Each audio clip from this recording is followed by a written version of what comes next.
Chapter 1: The Unwanted Night Out. Jessy Williams had perfected the art of pretending she was fine. She did it at work, where she excelled.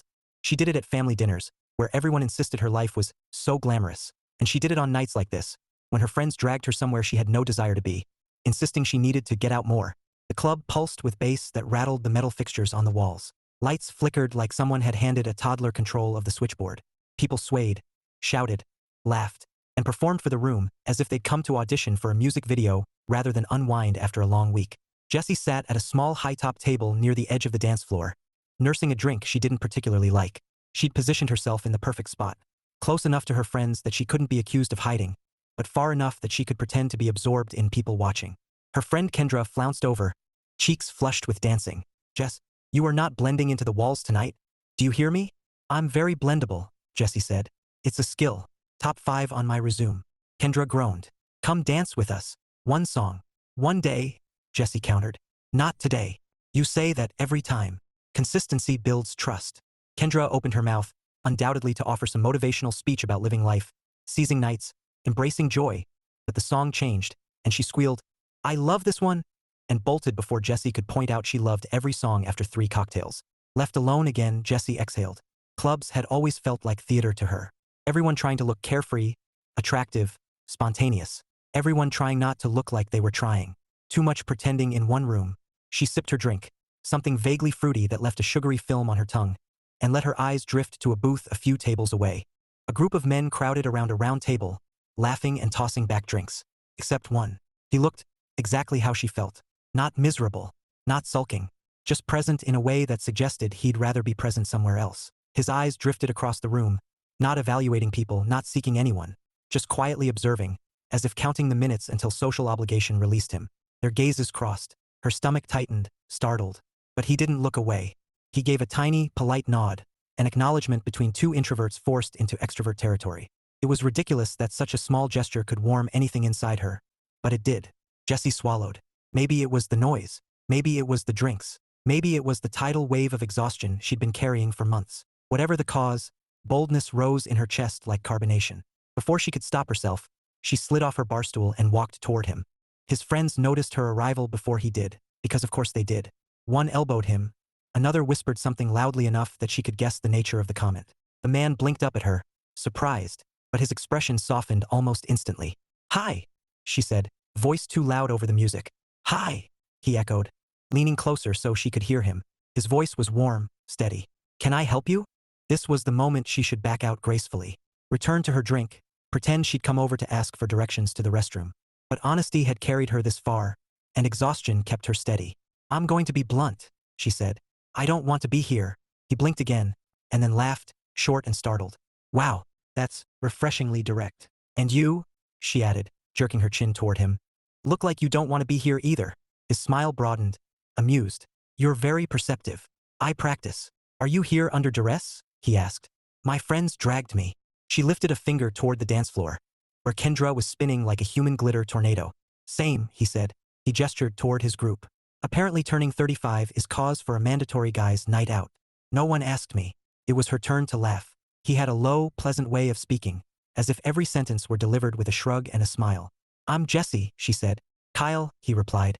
"And since we've established neither of us wants to be here, what happens next?" Her heart kicked. She hadn't expected to get this far. "I thought," she said, "that maybe we could, dance?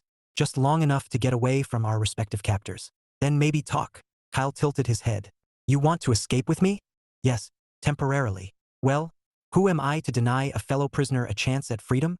He stood, ignoring the hoots and whistles from his friends. "Lead the way." They stepped onto the edge of the dance floor. Not the center. Neither had the energy for that performance, but the calmer outskirts, where the music was still loud but not chest-thumping. They moved, not expertly, not showily, just enough that no one would question why they were there.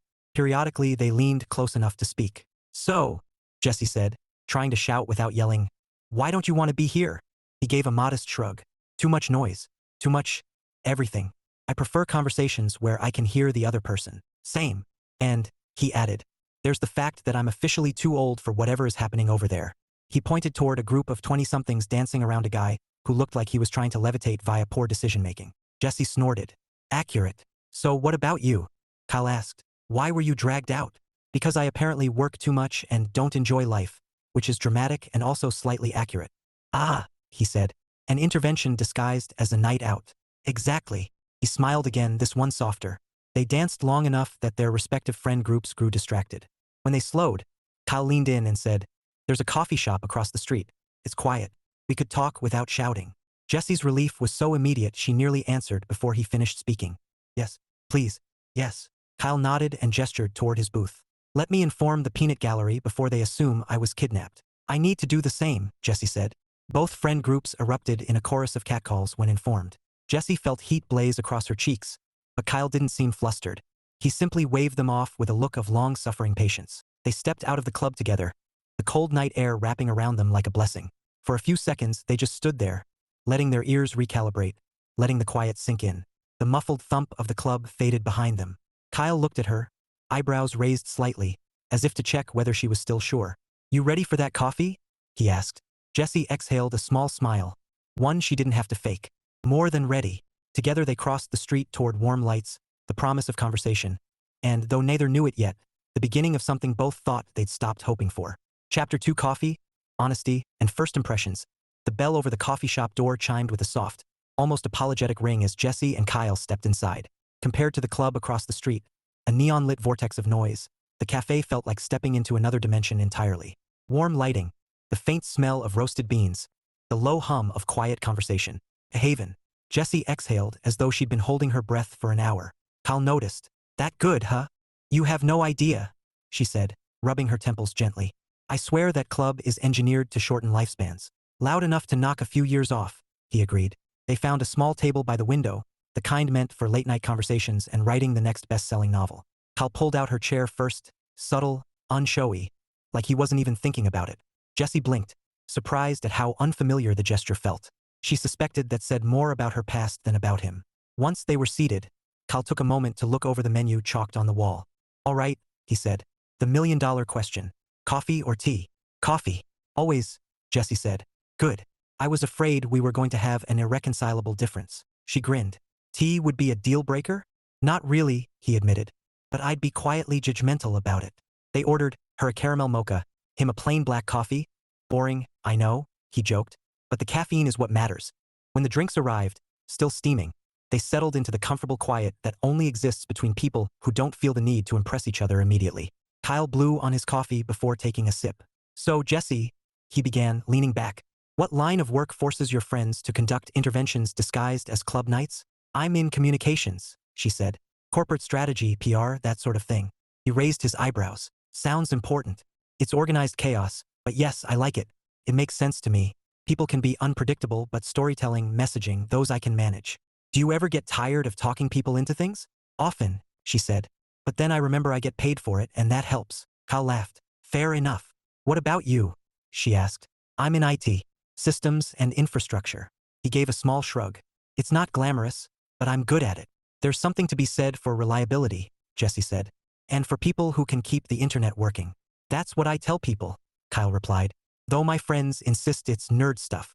And yet they still expect their Wi-Fi to work." "Exactly," he said, happy someone understood. "I think that's why they dragged me out tonight. They claim I never leave the house, which is only half true." Jessy tilted her head. "Half. I do leave the house. For work. And for my son." His expression softened, the kind that didn't need embellishing. "Ethan. He's 7. "Oh," Jessy said, surprised but not in a bad way. "You're a dad." "A very tired one," he said with a smile. "He lives with his mom, my ex, but I see him a lot.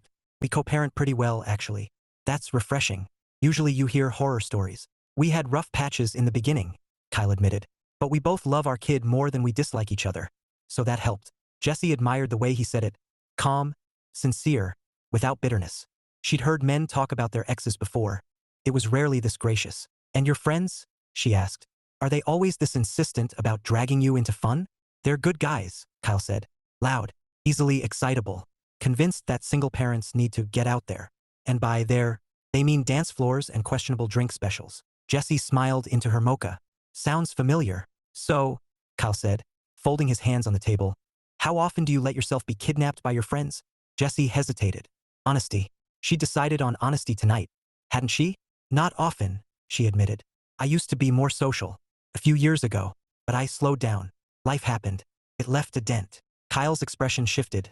Not pity, but attentiveness. A willingness to listen without prying. You don't have to tell me if you don't want to, he said gently. I will, she said. Just not yet.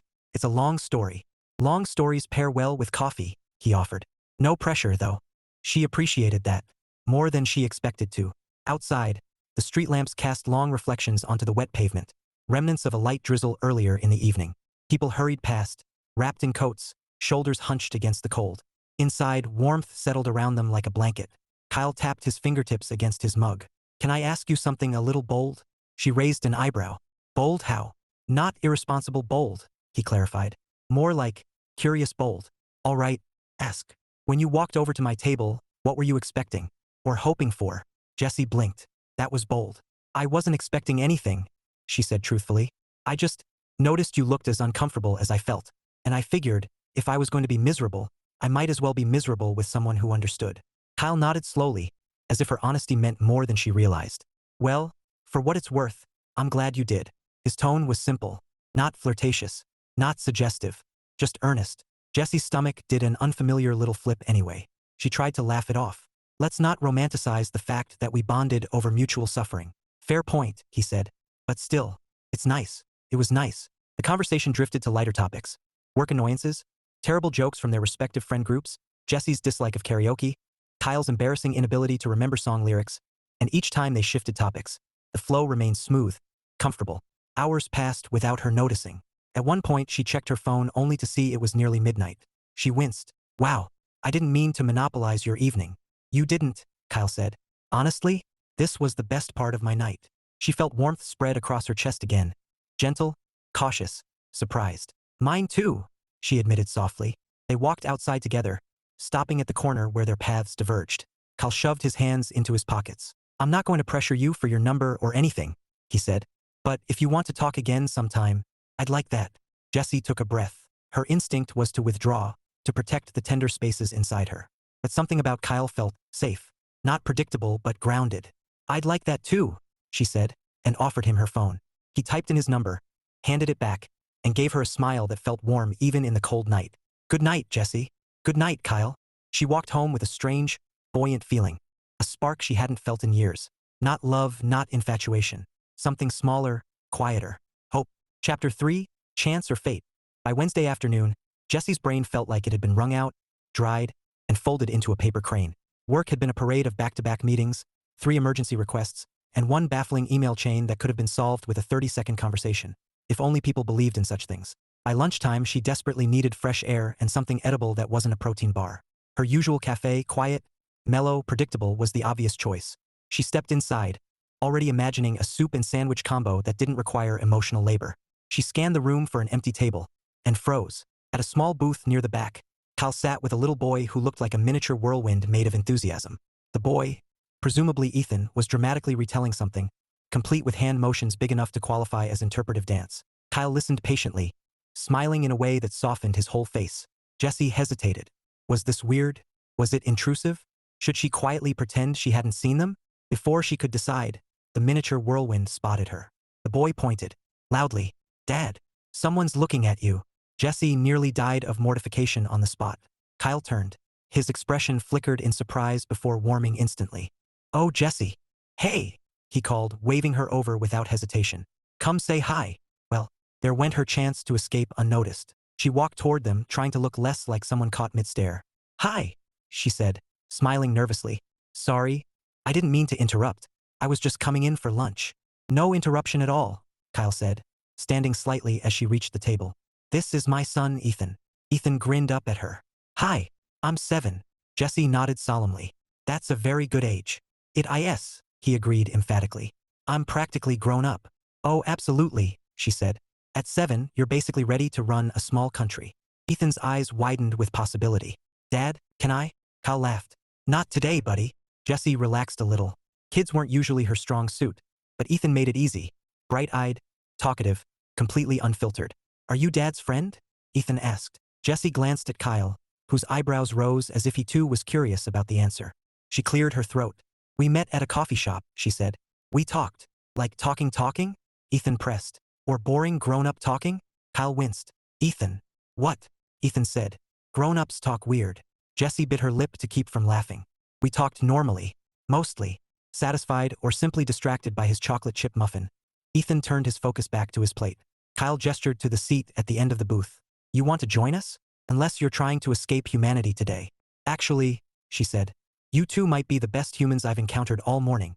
Kyle grinned, and something inside Jessy gave an ill-timed flutter. She slid into the booth. The waitress brought over a menu, but Jessy barely glanced at it before ordering her usual. Kyle teased her for being predictable. She accused him of being a coffee purist. Ethan interrupted both by proudly announcing that he once ate an entire banana in 4 bites, which became the new topic of conversation for a good 5 minutes. The boy was wonderfully earnest. At one point, while Ethan was absorbed in building a small fortress out of sugar packets, Kyle leaned slightly closer to Jessy. Sorry for the ambush, he murmured. He can be enthusiastic. Jessy smiled. I like him. He's honest. That he is, Kyle said softly. He gets that from his mom. Jessy studied him for a moment. The quiet pride in his voice, the ease with which he talked about his ex-wife, the lack of tension. It was disarming in a way she didn't expect. So, Kyle said, a little brighter, how's your week been? Still recovering from the club escape? Barely, Jessy said with mock solemnity. My ears have finally forgiven me. My dignity? Still negotiating terms. Kyle laughed. Same. My friends keep insisting I owe them for ditching early. I told them I was doing a community service by reducing the number of awkward dads trying to dance. That sounds heroic. I think so, he said with a shrug. No one else agreed. Their eyes met. A quiet connection settled between them. Gentle, comfortable, unforced. The food arrived. Ethan narrated every bite of his grilled cheese with the seriousness of a culinary critic.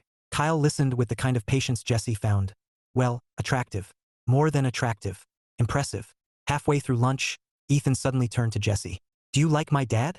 Jessy inhaled her soup wrong and dissolved into a coughing fit. Kyle looked like he wanted to sink under the table. Ethan, he groaned. Bud, we don't ask people that. Why not? Ethan said, baffled. She's sitting with us. That means she must like you at least a little. Okay, Kyle said firmly. New rule. No matchmaking at lunch. Jessy finally caught her breath, laughing. It's okay. And yes, Ethan, I like your dad. He's very nice. Ethan beamed triumphantly. See, Dad? You're likable. Kyle pinched the bridge of his nose. I'm never taking you to a cafe again. Yes, you are, Ethan declared. Because I'm fun. Jessy nodded. Can confirm. Kyle gave her a grateful look. Thanks for enabling him. He came pre-enabled, Jessy said. When lunch wrapped up, Jessy stood to leave. She had a 1:30 meeting and a pile of work waiting, but she lingered anyway. Kyle walked her to the door while Ethan put on his jacket in slow motion. I'm glad we ran into you, Kyle said quietly. Me too, Jessy admitted. Your son is great. He's something, Kyle said, smiling. And hey, if you ever want to grab coffee again, no club escape required, just let me know. Jessy hesitated only a second before nodding. Yeah, I'd like that. He looked genuinely pleased. Good. As she left the cafe and headed down the street, Jessy realized her chest felt lighter than it had in months. Not because she'd had soup or escaped a chaotic morning, but because she'd seen someone who made her feel something she hadn't expected to feel again. Possibility. Chapter 4, a not date that goes suspiciously well. Jessy found herself standing outside the corner cafe on Saturday morning, trying not to look like someone analyzing her life choices. She told herself this wasn't a date, just coffee, with a man she happened to like, who happened to make her smile, and whose number she hadn't stopped glancing at for the past 2 days. Not a date, definitely not.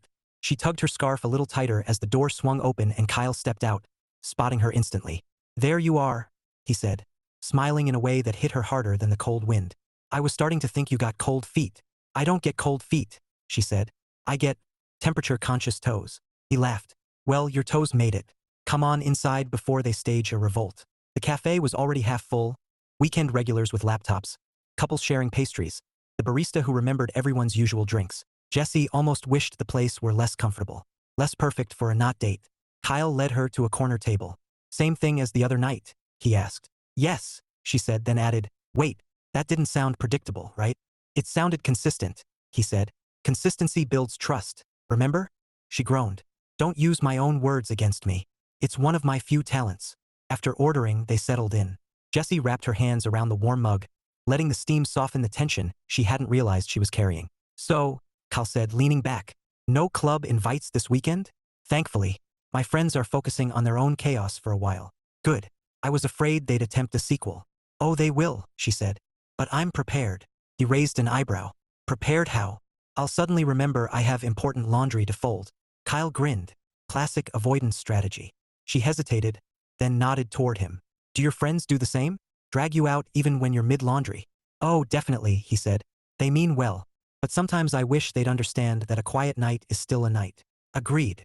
For a moment, they simply sipped their drinks. Comfortable silence. The kind that didn't need to be filled. Kyle glanced at her thoughtfully. Jessy, can I ask something a little personal? She lifted an eyebrow. You're awfully good at asking permission before asking things. I try to be, he said. People deserve control over their own stories. The sentence landed with surprising weight. Go ahead, she said softly. You mentioned the other night that you slowed down socially because of life. And only if you're comfortable. What happened? Jessy stared at her coffee for a long moment. She could dodge. She could keep things surface level. But his voice was gentle. And he wasn't prying, just offering space. It's not a dramatic story, she began. Just a disappointing one. He waited, silent and patient. I was engaged once, she said. 4 years together. Wedding planned. Everything felt sure. She exhaled, steady but tired. Then I caught him cheating. Kyle's expression shifted. Sympathy. Anger on her behalf. Quiet understanding. But not pity. Never pity. I'm sorry, he said simply. Thanks. She took a sip of coffee. He tried to explain, of course. Said it was a mistake. And he was right. It was just not the way he meant. What do you mean? The mistake was trusting him blindly, she said. I thought forever meant the same thing to both of us. Turns out I was wrong. Kyle nodded slowly. That kind of betrayal, it sticks. It does, she admitted. And after that I just stopped trying. Not because I didn't want love or commitment, but because I didn't trust myself to choose someone good again. Kyle looked down at his hands, turning his mug slightly. It makes sense you'd protect yourself. You sound like you understand, she said. His shoulders lifted in a quiet, rueful shrug. My ex-wife and I divorced for different reasons, but yeah, being vulnerable again is scary. Jessy studied him. Do you regret it? The marriage? I mean, no, he said without hesitation. We weren't right long-term, but we created Ethan. And the time we did share mattered. I don't regret the life I had. It just changed. Jessy breathed in deeply. His answer was calm, mature, without bitterness. Maybe that's what scares me, she confessed quietly. That everything can change without warning. That's true, Kyle said. But sometimes change is good, unexpected, better than what you planned. She swallowed. You're optimistic. I try to be, he said. Ethan helps with that. Kids live like everything might be wonderful any minute now. Jessy laughed softly. That's a nice way of putting it. The conversation drifted to lighter topics. Childhood stories. Disastrous first jobs. Kyle's failed attempt at home bread making. It tasted like drywall dust in loaf form. Jessy's embarrassing office holiday party karaoke incident. There is video. No, you will not see it. Every laugh loosened her. Every quiet moment steadied her. Eventually, after 2 refills and more shared smiles than she cared to count, Kyle stood. Walk with me? He asked. They stepped outside into a gentle breeze, strolling down the block. Their steps fell into sync naturally. You know, Kyle said after a moment, I'm really glad you sat in that booth the other day. You mean barged in on your lunch? No, he said. I mean I'm glad you were there. Period. Jessy felt heat rise up her neck. She tried to hide it by looking at the storefronts they passed. I'm glad too, she murmured. They reached the corner where their paths split. Jessy slowed, her stomach tightening for no logical reason. Kyle rubbed the back of his neck. So, this was nice. It was, she said. And I know we said this wasn't a date. We did. And it doesn't have to be. Jessy met his eyes, warm, earnest, hopeful in that quiet way he had. But, he continued, I'd like to see you again, if you want, as a date or not a date. I'm flexible. Jessy felt her heart push against the walls she'd built, as if testing their strength. I'd like that, she said, surprising herself with the certainty in her voice. A date, or whatever we decide it is. His smile, bright, relieved, subtle all at once, was worth every second of fear. I'll text you, he said. I'll look forward to it, she replied. They parted with a gentle warmth lingering between them, like the beginning of something fragile and hopeful. As Jessy walked home, she realized she wasn't just feeling possibility anymore. She was feeling courage. Chapter 5, Complicated Hearts. Jessy spent the next week pretending nothing in her life had shifted. She went to work, attended meetings, answered emails, delivered presentations. She ate lunch at her desk, texted her friends, and watched her usual shows in the evening. Everything looked like her standard routine from the outside. Inside, things were different. Every morning she woke up with an odd flutter in her stomach. Every time her phone buzzed, she checked it too quickly. And every night, before falling asleep, she replayed pieces of her conversations with Kyle. His steady voice, his warm laugh, the earnest way he listened. It was ridiculous. She was an adult. A rational, grounded adult. She didn't get fluttery over coffee dates. Except she absolutely did.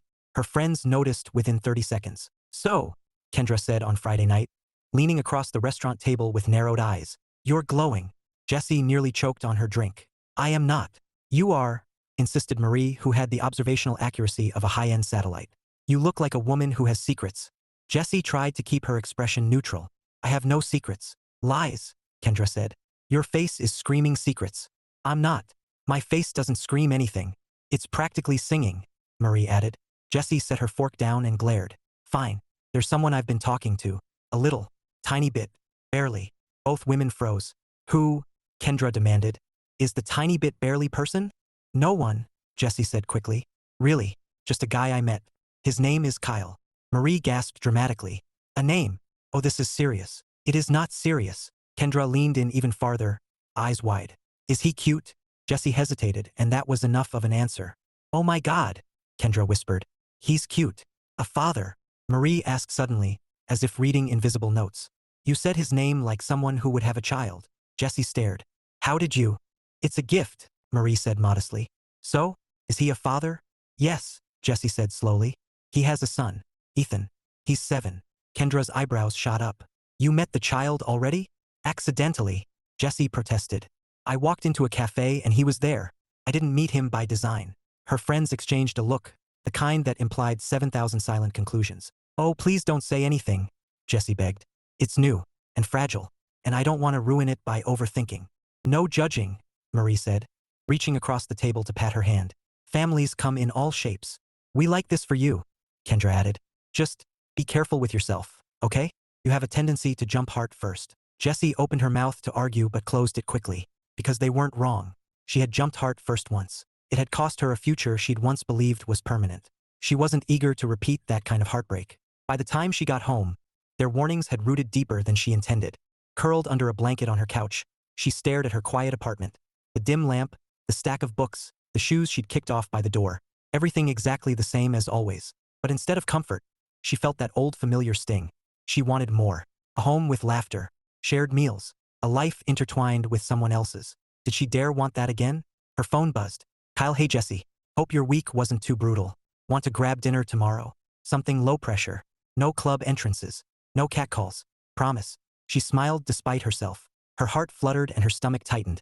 Hope and fear tangled together. "Jessy, dinner sounds perfect." The next evening they met at a small restaurant with soft lighting and mismatched chair cushions. Kyle had chosen it because, in his words, "The food's amazing and no one tries to juggle flaming bottles." Jessy arrived first and was flipping through the menu when Kyle slid into the seat across from her. "Hey," he said, offering an easy smile. "You look nice." "So do you," Jessy replied before she could overthink it. They ordered. They laughed. They talked about work and childhood memories, favorite movies, terrible cooking attempts, future plans. Everything flowed in a natural rhythm, like they'd known each other longer than they had. But somewhere between the main course and dessert, a ripple of doubt crept in. Kyle was talking about a school project Ethan had done. Something involving googly eyes and an unreasonable amount of glue. When Jessy suddenly felt a strange shift inside her. Not dread. Not regret. Something quieter, but unsettling. A realization. She liked this man. And not in the fun, casual way she'd been pretending. She liked him in a way that came with risk. With vulnerability. With consequences. Her throat tightened. Kyle noticed instantly. "Jessy?" he asked gently. "You okay?" She forced a smile. "Yeah. Just thinking." "About what?" She could lie. She could say she was tired. She could say the food was spicy. She could dodge, as she always did when things got too emotionally loaded. Instead, she surprised herself. About how complicated this could get. Kyle's expression softened in understanding. "Because I have a kid. That's part of it," she admitted. "But also because I'm out of practice. And scared of getting it wrong again." He nodded. Slowly. Thoughtfully. No hint of offense. "I get it," he said. "Believe it or not, I'm scared too." That startled her. "You are." "Of course." He leaned forward slightly. "I don't bring people into my life lightly, especially not into my son's orbit. I'm cautious. Probably more cautious than I need to be." "I didn't mean to. It wasn't like I purposely inserted myself into his life," Jessy said quickly. "I know," Kyle said gently. "And he likes you. But that doesn't rush anything. We move at whatever pace feels right. For both of us." The knot in her chest loosened. Just a little. "It's been a long time since someone made me feel anything real." she confessed quietly. Kyle's voice softened. Then we go slow. And we stay honest. No pressure. No expectations you're not ready for. She inhaled deeply, then exhaled, and realized she wasn't running. Not this time. Okay, she said. Slow and honest. He smiled, warm and steady. My specialty. Something warm unfurled in her chest. Not love. Not yet. But trust. A small, fragile seed of it. After dinner, he walked her to her car. The air was crisp, the streetlights glowing softly. Jessy paused by her door, feeling the moment hover between them. Unspoken. Kyle shoved his hands into his pockets. Jessy, I really like spending time with you. She felt the truth of it vibrate through her. I like spending time with you too, she said. They stood close enough that she could feel the warmth of him. Close enough that kissing would have been natural. Expected. But Kyle didn't move forward. Instead, he lifted a hand, brushing a loose strand of hair behind her ear in a gesture so tender it nearly stole her breath. I'll see you soon, he said quietly. Yes, Jessy whispered. He stepped back gently, like he knew she needed space more than a perfect movie moment. She watched him walk away and felt something subtle shift inside her. For the first time in years, she wasn't terrified of the future. She was curious about it. Chapter 6. When Fear Meets Patience. By midweek, Jessy had convinced herself she was being ridiculous. Kyle was kind, consistent, thoughtful. He texted her good mornings without overwhelming her. He asked about her day without prying. He sent her a picture of Ethan's disastrous attempt at making a peanut butter and jelly sandwich. He tried so hard, and it made her laugh out loud in the middle of a tense status meeting. And yet, every time her phone buzzed with his name, Jessy's heart stuttered, relief mixed with anxiety, want mixed with worry, hope mixed with a sharp, familiar fear. She hated that fear. She hated that it still lived inside her like a tenant who refused to move out. By Friday, her spiraling thoughts had become so loud that she did something desperate. She agreed to go on a date with a co-worker's friend, a perfectly nice, utterly unexciting man named David. Healthy distraction, she told herself as she applied mascara in her bathroom mirror. Perspective, that's all. The date was fine. David was polite, employed, well-dressed, and fond of explaining the stock market to anyone who would listen. Jessy nodded, asked questions, smiled in all the right places. She even tried a joke. He didn't get it. When she returned home 2 hours later, she kicked off her heels, collapsed on her couch, and groaned. What was she doing? David wasn't a bad guy. He just wasn't Kyle. And that realization made her stomach twist with guilt. Her phone buzzed. Kyle, hope your day wasn't too brutal. Ethan says hi. He also says he ate a grape today and therefore deserves a medal. Jessy smiled despite herself. Jessy, a medal is the least he deserves. Grapes are very advanced foods. Kyle, finally someone understands him. She hesitated for a long moment before typing again. Jessy, can we talk tomorrow? Just walk somewhere? I think that would be nice. Kyle, yeah, absolutely. Whenever works for you. The knot in her chest loosened. Just a little. The next afternoon, they met at the park, an open stretch of green bordered by tall trees and dotted with families walking dogs, toddlers chasing each other, couples sharing benches. Jessy arrived early, pacing near a row of benches. She kept smoothing her scarf, her hair, the non-existent wrinkles on her coat. When Kyle appeared, he raised a hand in a gentle wave. She managed a small smile in return.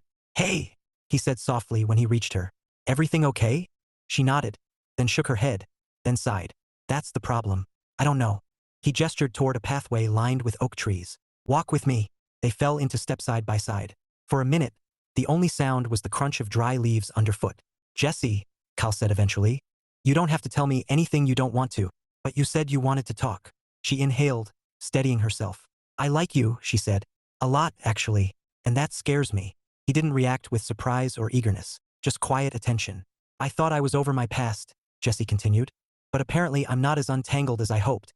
Every time things feel good, I start panicking, like it's only a matter of time before something goes wrong. That sounds exhausting, Kyle said gently. It is, she admitted. I keep wondering if I'm just trying to protect myself, or if I'm sabotaging something that could be good. They paused at a small wooden bridge over a creek. Kyle leaned against the railing, his expression calm. I know what it's like to be afraid of caring again, he said. After my divorce, I kept everything surface level. Felt safer. But it was lonely too. Jessy glanced at him. How did you get past it? Slowly, he said. And not gracefully. I messed up plenty. But I realized hiding from the possibility of pain also meant hiding from the possibility of something meaningful. Jessy stared down at the rippling water. It doesn't feel fair, she murmured. You didn't hurt me. You've done nothing wrong. And I'm the one freaking out. Kyle shook his head. It's not about fair. It's about healing. And that takes time. He paused. I'm not in a rush, Jessy. I'm not going anywhere you don't want me to. I like you.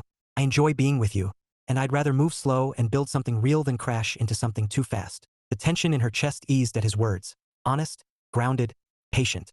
She swiped a thumb under her eye before any emotion could betray her. I went on a date last night, she blurted. Kyle blinked. Oh, it wasn't, she groaned. It wasn't anything. He was fine, normal, perfectly decent. And it only made me think of you. A quiet moment passed. Kyle looked at her. Not angry, not hurt, just thoughtful. Thank you for telling me, he said simply. You're not upset? No, he said. You're allowed to figure out what you want. But, are you clearer now? Jessy exhaled. Yeah, I am. And, I want this. She gestured between them. Us, whatever it becomes, even if it scares me. Kyle's expression softened into something warm and relieved. I want this too, he said. And I'm fine going slow. We take small steps, at your pace. She smiled, small, tentative, but real. Okay, Kyle echoed, and his voice carried a quiet certainty she hadn't realized she craved. They resumed walking. The breeze rustled the leaves overhead. A child laughed somewhere nearby. A dog barked happily. It was a simple moment, and it was enough. When they reached the end of the path, Kyle glanced at her. Can I hold your hand?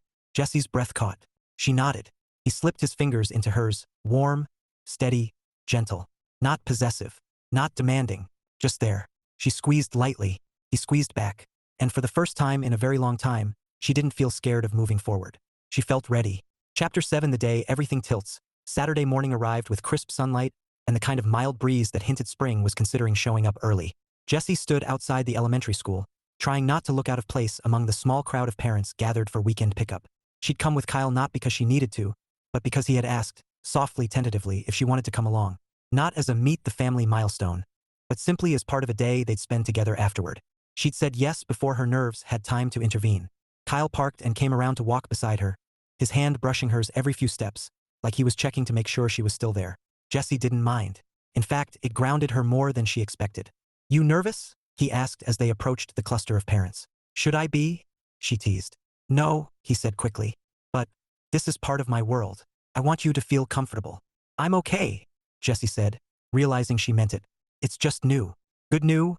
He asked. She smiled softly. Yeah, good new. Kids began spilling out of the front doors. Shouts, backpacks bouncing, sneakers hitting the pavement with chaotic enthusiasm. Jessy scanned the faces until one stuck out immediately. Ethan, sprinting toward them with his arms stretched like a tiny airplane. Dad, he yelled. I made slime. Real slime. Kyle crouched down and caught him in a tight hug. Slime, huh? Should I be afraid? Yes, Ethan said gravely. It's green. Jessy laughed. Ethan turned and beamed at her. Jessy, I didn't know you were coming. Surprise, she said. I heard there was slime. I couldn't miss that. Ethan nodded with the solemn pride of a scientist who had changed the world. They started toward the car when someone called out, Kyle! A woman approached them, mid-30s, kind face, comfortable jeans and a sweater, hair pulled back into a loose knot. She moved with easy confidence and an expression that radiated warmth rather than suspicion. Jessy didn't need an introduction to know who she was. Hey, Kyle said, straightening slightly, but his smile was genuine. Didn't expect to run into you today. I had to drop off some paperwork for Ethan's after-school program, she said. Then her eyes shifted to Jessy. And you must be Jessy. Jessy froze for half a second. Yes. Hi. Kyle cleared his throat. Jessy, this is Rachel, Ethan's mom. It's nice to meet you, Rachel said warmly, offering her hand. Jessy shook it, prepared for awkward tension. But there wasn't any. Not even a little. Ethan's been talking about you all week, Rachel continued with a knowing smile. Apparently you have excellent opinions about grapes. Jessy choked on a laugh. I do my best. Rachel laughed softly. Honestly, it's nice. Kyle doesn't bring many people around. It's good to see him smiling this much. Jessy blinked. She hadn't expected kindness, acceptance, gratitude even. Kyle blushed faintly, clearing his throat. Okay. That's enough embarrassing me in front of literally everyone. Rachel lifted her hands innocently. I said nothing. Ethan, tell Jessy what you named the slime. Oh, Ethan said proudly. Jim. Jessy grinned. Strong name. Distinguished. They all stood there for a moment, the four of them, an oddly natural grouping considering the circumstances. No tension. No hostility. Just two parents who clearly respected each other, and a little boy who adored them both. Rachel turned to Jessy again. Really? I'm glad to meet you. And Kyle, call me later. I need to check schedules for next week. Will do, Kyle said. With a wave, Rachel headed back toward her car. Ethan, oblivious to the emotional significance of the encounter, tugged at Jessy's sleeve. Do you want to see Jim? He's in a cup. I would be honored, Jessy said. As they walked to the car, Kyle let out a slow, relieved breath. You okay? Jessy asked. Yeah, he said. I was hoping that went well. It did, Jessy said gently. She's lovely. She is, Kyle said without hesitation. We didn't work as a couple, but we do well as a team for Ethan. Jessy nodded. I can see that. He glanced at her, searching her expression. You're not overwhelmed? No, Jessy said truthfully. Actually, it was reassuring. Kyle blinked. Reassuring. Jessy hesitated, then said it honestly.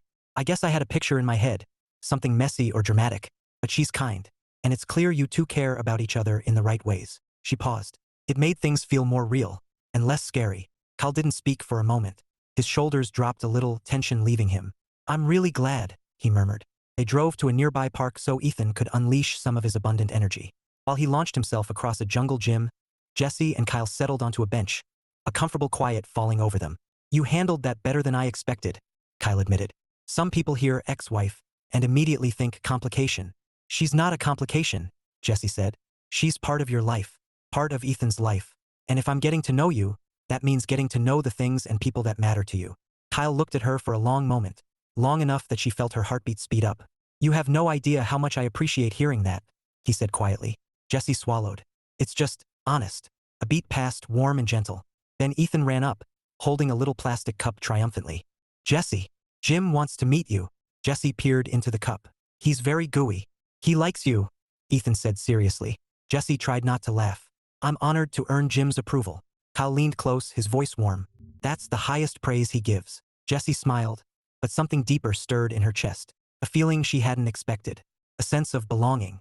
Not fully formed, not overwhelming, but present. Something tilting inside her, shifting into place. As the afternoon sun filtered through the trees and Ethan darted around the playground, Jessy glanced at Kyle. And for the first time, she allowed herself to think. Maybe this could be something real. Chapter 8, a misunderstanding that actually makes sense. The following week unfolded in a rhythm Jessy hadn't felt in years. Light, steady, quietly hopeful. She and Kyle texted most evenings. Nothing intense, nothing heavy. Just warm check-ins, passing jokes, tiny moments that made her smile at her phone like a teenager. And yet, beneath the soft newness of it all, a familiar whisper tugged at her. Don't get too comfortable. So when Kyle texted her on Thursday afternoon, Hey Jessy, can we rain check Saturday? Something came up. I'll explain later. Her heart sank far faster than she was willing to admit. Rain check. Something came up. Explain later. Her old memories swarmed instantly. Excuses, cancellations, evasive explanations. She knew Kyle wasn't her ex. She knew that. Rationally, emotionally, a different story. She stared at her phone far too long before eventually typing. Sure. No worries. It was neutral. Polite. Safe. But not honest. Saturday arrived, and instead of meeting Kyle for the low-key dinner they'd planned, Jessy found herself pacing her apartment with a mug of tea she kept reheating and never drinking. She tried distracting herself. Laundry, cleaning, reorganizing her bookshelf, even attempting to bake muffins, which turned out aggressively mediocre. But her brain kept looping through the same anxious pattern. What if he changed his mind? What if I misread everything? What if I'm more invested than he is? By late afternoon, her stomach was in knots. When her phone buzzed, she flinched. Kyle, hey, free now. Want to talk? Can I come by? Her pulse tripped. Jessy, yeah, sure. She stared at those words, hating the forced casualness. But she didn't know how else to respond without sounding needy. 10 minutes later, a knock sounded at her door. She opened it to find Kyle standing there in jeans and a navy jacket, looking tired and concerned. Hey, he said softly. Hi. He stepped inside. She offered him tea. He accepted. They sat at opposite ends of the couch. Polite distance, awkward space. A far cry from last week's warmth. Kyle let out a long breath. I think I messed up. Jessy's stomach tightened. You didn't mess up. You don't owe me an explanation for rescheduling. That's not why I think I messed up, he said gently. She looked down at her mug. Then why? I should have told you what was going on instead of sending a vague text. I didn't want to stress you, but I think the lack of context did exactly that. Jessy swallowed. Context about what? Kyle rubbed the back of his neck. Ethan had a tough couple of days. Nothing huge, just normal 7-year-old meltdowns. He's been overwhelmed with a school project, a sleepover, all kinds of little things. Rachel and I needed to help him regroup. I didn't want to cancel our plans, but I had to be there for him. Jessy blinked. That was understandable. Entirely. Inarguably. Even beautifully responsible. Oh, she said quietly. I didn't realize. I know, Kyle said. And I hate that my text probably left you wondering. Jessy's chest warmed and ached at the same time. I should have asked. I just didn't want to seem clingy or insecure. Kyle scooted a little closer. Not too close, just enough. Jessy, he said gently, you're allowed to ask questions. You're allowed to want clarity. That's not clingy. He paused. And if something makes you anxious, I want to know. We can talk about things. That's what I'm here for. Her throat tightened. She looked down again. I'm trying not to overreact. My past gets loud sometimes. I know, he said softly. And I don't blame you for that. For a moment, neither spoke. Jessy pulled her knees up slightly, arms around them. I told myself I wasn't going to make assumptions. But when you canceled, those old instincts kicked in. Kyle nodded slowly. You thought I was losing interest. A little, she admitted. A little is enough for me to want to reassure you. His voice was calm, steady. I'm not losing interest, Jessy. If I were, I wouldn't be standing in your apartment right now wishing I could hold your hand without making it weird. She looked up, startled by the vulnerability in his tone. It wouldn't be weird, she whispered. Kyle hesitated only a heartbeat before reaching out. His fingers brushed hers lightly, waiting for permission. Jessy slid her hand into his. Warm, solid, certain. I like you, he said. And I'm not going anywhere unless you want me gone. Emotion prickled the corners of her eyes. She blinked it away. I like you too. He exhaled a small, relieved breath. Then, with a hesitant smile. So, can we clear the air? Reset. Jessy nodded. Yes, please. I don't want misunderstandings to ruin this. Then they won't, he said. But we deal with them together. Not alone. Okay? She squeezed his hand. Okay. A long, quiet pause followed, warm, not tense. Then Kyle's mouth curved in a soft, crooked smile. By the way, Ethan made a sock puppet named Tornado Joe today. He insisted I tell you that because he's very proud of the chaos he created. Jessy laughed, the tension melting from her shoulders. I'd be honored to meet Tornado Joe one day. You will, Kyle said. He thinks you're great. She felt her heart soften. Do you think I'm great? Kyle pretended to consider. Pretty great. I'll take it. Good, he said, still smiling. Because I meant it. They sat together for a moment longer, their hands still loosely intertwined. Not perfect, not without fear, just honest. And that, Jessy realized, was the real beginning. Chapter 9, Choosing the Future.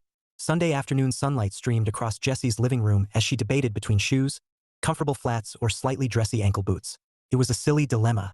They were only going to the park, then probably getting ice cream afterward. Nothing complicated. Except it felt complicated for reasons she kept trying to ignore. Kyle had invited her to spend a little time with him and Ethan. Nothing fancy, he'd said. Just hanging out. No pressure. But sharing time with someone's child. It meant something. Even casually. Even slowly. And the fact that he'd invited her again, after last week, sent a warm shiver of certainty through her. She finally settled on the flats. Less opportunity for tripping. Kyle arrived right on time, knocking with his familiar gentle rhythm. When she opened the door, he smiled that soft, quiet smile she'd grown far too fond of.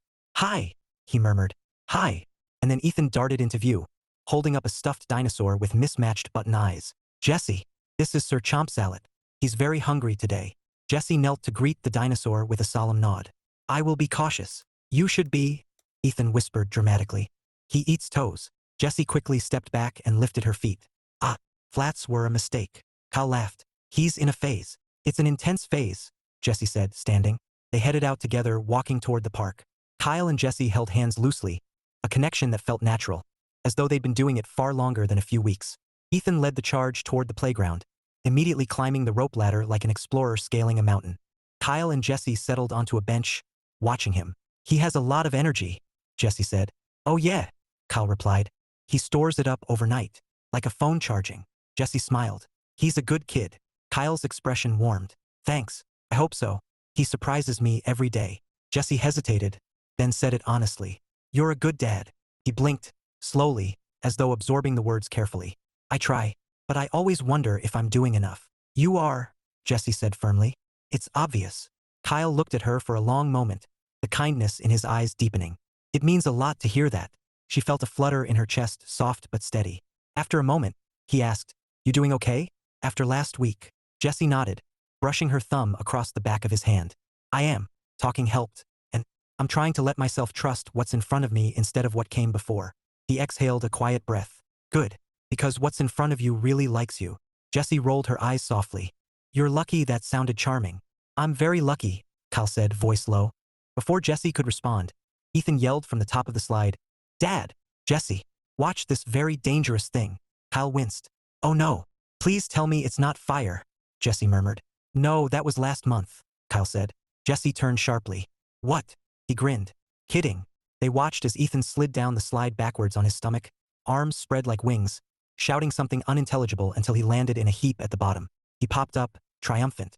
I survived. Kyle clapped. Jessy clapped. Sir Chompsalad clapped, well, was made to clap. Eventually, they wandered by the pond, then grabbed ice cream at a stand nearby. Ethan smeared chocolate across his face with proud enthusiasm. Jessy didn't escape unscathed either. Kyle pointed out a dab of vanilla on her nose. She tried wiping it away and missed entirely. Kyle laughed quietly. Here, he said, stepping forward. He brushed the tiny smear off with his thumb, lingering just a second longer than necessary. The warmth that rushed up Jessy's neck had nothing to do with sugar. Ethan finished his cone and immediately demanded they inspect the nearby ducks. Jessy and Kyle followed him at a slower pace, the late afternoon sun casting golden light across the water. Hey, Kyle said softly. He stopped walking, tugging gently on her hand so she'd face him. I know we're going slow, he said. I like slow, but I want you to know something. Jessy's heart picked up speed. I'm here, he continued. Not half here, not see where it goes here, really here. I want to build something. I'm not rushing you, but I want you to know I'm invested. Jessy swallowed hard. That's a big word. I mean it, Kyle said, his voice steady. I want something real with you. Jessy felt emotion crest in her chest. Fear, yes, but softer than before. And alongside it, confidence, hope, want. She stepped a little closer. I want that too, she admitted quietly. More than I expected. Kyle brushed a thumb over her knuckles. Good. They watched Ethan run ahead to the ducks, screeching about one that looked suspicious. Jessy laughed, her heart full in a way she hadn't let it be in years. As they walked forward again, Kyle slipped his arm around her shoulders. Not possessive, not tentative, just present. The way future things begin. Jessy leaned into him, feeling warmth spread through her like sunlight breaking open a long-closed window. For the first time, she didn't feel like an observer in her own life. She felt part of something growing, something real, something she wanted to choose again and again. Maybe not guaranteed, not perfect, but maybe something that could last. Chapter 10, Maybe Forever. The following Friday evening carried that curious mix of nerves and anticipation Jessy hadn't felt since her early 20s. She stood by her kitchen counter, smoothing the front of her blouse for the third time even though it looked perfectly fine. Kyle had invited her out. Not for coffee, not for a walk, not for a casual lunch with Ethan. An actual date. I want to take you somewhere, he'd said earlier that week. Something a little nice. Nothing fancy, but something to mark how far we've come. She'd felt her stomach flip at the phrasing. How far we've come. It wasn't just her imagination then. This, whatever they were building, really was becoming something. A gentle knock sounded at her door. 3 soft taps. Kyle's knock. Jessy inhaled a steadying breath and opened the door. He stood there wearing a dark button-down and that quiet smile she'd grown to love. He held a small bouquet of flowers, simple, not extravagant. Daisies and wildflowers. Nothing overly romantic or intimidating. Hi, he said softly. Jessy's heart warmed. Hi. These are for you, he said, offering the bouquet. I didn't want anything too dramatic. They're perfect, Jessy said. And they were. Exactly her speed. Exactly his thoughtfulness. She set them in water quickly, then grabbed her coat and joined him in the hallway. Kyle offered his arm half playfully. Shall we? We shall, she said, linking her arm through his. He drove to a small lakeside restaurant just outside the city. Quiet but warm, with large windows that overlooked the water. The sky was painted in streaks of gold and soft pink as the sun began to set. Jessy felt herself relax the moment they stepped inside. This place is beautiful, she said. I thought you'd like it, Kyle replied. I come here sometimes when I need to think. As they sat, he seemed nervous. Subtly so, like someone holding on to thoughts he wasn't sure how to release. Jessy watched him for a moment, gentle curiosity building. You okay? She asked. Yeah, he said. Just wanting tonight to go well. It already is. He smiled, visibly relieved, and some of his tension melted away. They ordered dinner. She chose a creamy pasta dish. He picked a roasted chicken entree. They talked about their weeks, their hobbies, the weirdest jobs they'd ever had. Jessy confessed she once folded clothes at a retail store where customers routinely destroyed her organized tables within minutes. Kyle countered with a story about working tech support for a woman who insisted the keyboard hated her and refused to type the letter W. Jessy laughed harder than she'd laughed all week. As dessert plates arrived, 2 slices of warm apple pie, Jessy felt a shift in the air. Something gentle, something expectant. Kyle cleared his throat. Jessy, there's something I want to say. She sat a bit straighter. Okay. I know we're still early in this, he began. And I know we're being careful. I want to keep being careful. But I also don't want to be unclear about how I feel. Her breath caught. I like where we're going, he continued. I like you. A lot. And every time I see you, every time we talk, I feel more certain that this is real and worth building. Jessy felt warmth bloom in her chest, unexpected and overwhelming. Kyle reached across the table, gently taking her hand. I don't want to rush you or overwhelm you, and I'm not asking for anything huge right now. I just want you to know, I'm in this, fully. Jessy stared at him, her heart thudding softly against her ribs. So many feelings swirled inside her. Hope, fear, gratitude, joy. But underneath all of it was a calm certainty she hadn't known she could feel again. Kyle, she said quietly, I'm scared. I won't pretend I'm not. But I'm also ready. We're getting there. And I want this too. I want you. His shoulders relaxed, like he'd been holding his breath for days. Good, he murmured, squeezing her hand. That's really good. They lingered in the warmth of the moment, fingers entwined across the table. When they finally left the restaurant, the night air was cool and still, the moon reflecting across the lake in broken silver. As they walked along the water's edge, Kyle slipped his hand into hers again. Not tentative, not careful. Sure. Jessy, he said softly, can I kiss you? Her heart fluttered. Yes. He stepped closer, warm, steady, gentle, and leaned in. The kiss was not dramatic or overwhelming. It wasn't the kind of kiss that belonged in movies with orchestral music swelling in the background. It was real, soft, earnest, quietly breathtaking. When they finally pulled back, Jessy felt tears threaten at the corners of her eyes. Not from sadness, but from the overwhelming sense of finally letting something good in. Kyle brushed his thumb across her cheek. You okay? Jessy nodded. More than okay. They walked back toward the car, arms brushing, hands intertwined. Kyle drove her home, and instead of rushing out of the car, Jessy stayed, warm and content. They sat in comfortable silence for a moment before she spoke again. Kyle? Yeah. I think, she said slowly, I'm starting to believe in forever again. He turned to her, expression soft. Good. Me too. She leaned over and kissed him once more. Braver this time, more certain. When she finally pulled back, she smiled. I'll see you tomorrow? You couldn't keep me away if you tried. Jessy stepped out of the car, feeling the cool night air around her, and watched him drive away, his taillights glowing like small red fireflies at the end of the street. She closed her apartment door behind her and leaned against it, heart full in a way she hadn't imagined possible a year ago. She wasn't starting over. She was starting again. And this time with someone who believed in forever the same way she did. Epilogue, 3 months later. The Saturday morning sunlight poured through Jessy's apartment windows, warm, soft, the kind that made the day feel like it was promising something good before it even began. She stood in the kitchen, barefoot, stirring a pot of oatmeal on the stove, while humming a song she didn't realize she'd heard on the radio that morning. Life felt different now. Not perfect, not magically uncomplicated, but steady, warmer, filled with small moments that collected into something she no longer felt afraid to call happiness. Behind her, the front door opened. Jessy, Kyle called, the familiar softness in his voice making her smile instantly. In the kitchen, Ethan burst in first, carrying a carefully folded piece of paper and wearing Velcro sneakers that clearly hadn't been fastened with precision. Jessy, I drew you something. Oh wow, what is it? She asked, wiping her hands on a towel before taking the drawing. It's us, Ethan said proudly. You, me, Dad, and Sir Chomp Salad. And also Tornado Joe, but he's small because he is unpredictable. Jessy laughed. The drawing was a colorful, chaotic masterpiece, and touched her heart in a way she didn't bother trying to hide. I love it, she said sincerely. I'm going to put it on the fridge. Ethan beamed, then darted into the living room to find a cartoon. Kyle followed more slowly, smiling as he crossed the room. He slid his arms around Jessy's waist from behind, his chin resting lightly on her shoulder. Good morning, he murmured. Good morning, she whispered back, leaning into him. He kissed her cheek gently. Jessy closed her eyes, taking in the warmth of him, the steady presence she'd grown to trust. She still had fears sometimes, moments of doubt or old insecurities, but Kyle met each one with patience, honesty, and a kind of tenderness that made healing feel possible instead of impossible. Together, they set 2 mugs of coffee on the table, hers a caramel latte, his black. It had become a quiet ritual between them. When they sat, Kyle reached across the table and laced his fingers with hers, rubbing his thumb lightly against her knuckles. So, he said, I was thinking next weekend if you want we could take a day trip, somewhere quiet. Maybe the lake? I thought a change of scenery might be nice. Jessy smiled. That sounds perfect. And maybe, he added with a playful tilt of his head, we could stop by this bakery I know that sells cinnamon rolls the size of Ethan. Dad, Ethan yelled from the couch. I heard that. Kyle grinned. He's like a bat. Selective hearing powers. Jessy squeezed Kyle's hand. I'd love to go. He hesitated, just slightly, and then said, I'm really glad you're part of our life, Jess. Her heart softened, warm and full. I'm glad too. Kyle brushed a loose strand of hair behind her ear. You make things better, he said simply.